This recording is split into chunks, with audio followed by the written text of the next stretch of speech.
समर्थ सच्चिदानंद सद्गुरू वीरनाथ मल्लनाथ महाराज संस्थानचं कार्य हे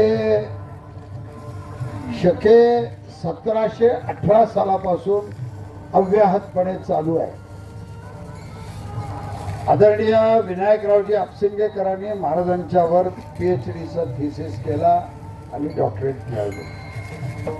मध्यंतरी आमच्या करसगावची एक मुलगी याच कामासाठी वाहून घेतलेली होती, पण त्याचं अकाली निधन झालं. पाणी खूप आलं आणि पाण्यात पाय घसरले आणि तिचा मृत्यू झाला. त्यामुळे ती कल्पना तशीच राहून गेली. आज नरहर कुरुंदकरांसारखे ज्येष्ठ साहित्यक वीरनाथ महाराजांच्या कार्याची दखल घेतात. त्यांनी आपल्या प्रबंधामध्ये वीरनाथ महाराजांच्या विषयी लिहिलेलं आहे. लारा पांगारकर ज्यांनी श्रीमंत जगद्गुरु तुकोबारायांचं चरित्र लिहिलं, त्या चरित्रामध्ये त्यांनी असं लिहिलंय की इरप्पा नाम के साधू ने स्वतंत्र पहला तुकोबाराय का मंदिर देहू गांव में खड़ा किया. हे लारा पांगारकर लिहितात. या घराण्याला एक इतिहास आहे, या घराण्याला एक परंपरा आहे, या घराण्याला एक साधना आहे, या घराण्याला एक उपासना आहे.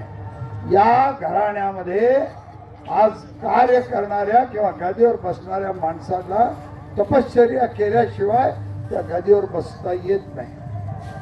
खूप बोलण्यासारखं आहे, पुढे कीर्तन आहे, पण पुण्यश्लोकी अहिल्यादेवी होळकर सोलापूर विद्यापीठ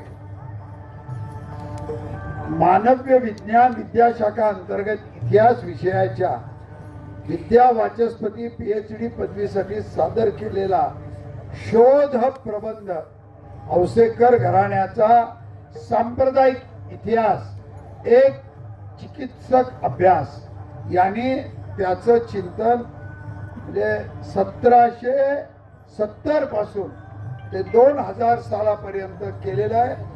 आम्हाला त्याचा सार्थ अभिमान आहे. आणि आज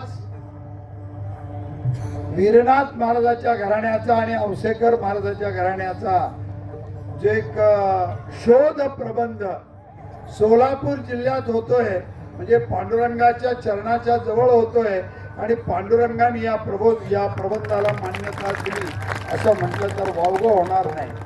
आदरणीय गुरुबाबा महाराज आशीर्वाद देतीलच, पण तत्पूर्वी औषध संस्थानाच्या वतीनं गुरुबाबा महाराज त्यांना सन्मान करतील, त्यांचा सत्कार करतील, त्यांना आशीर्वाद देतील आणि मग गुरुबाबा महाराज आपलं मनोगत व्यक्त करतील.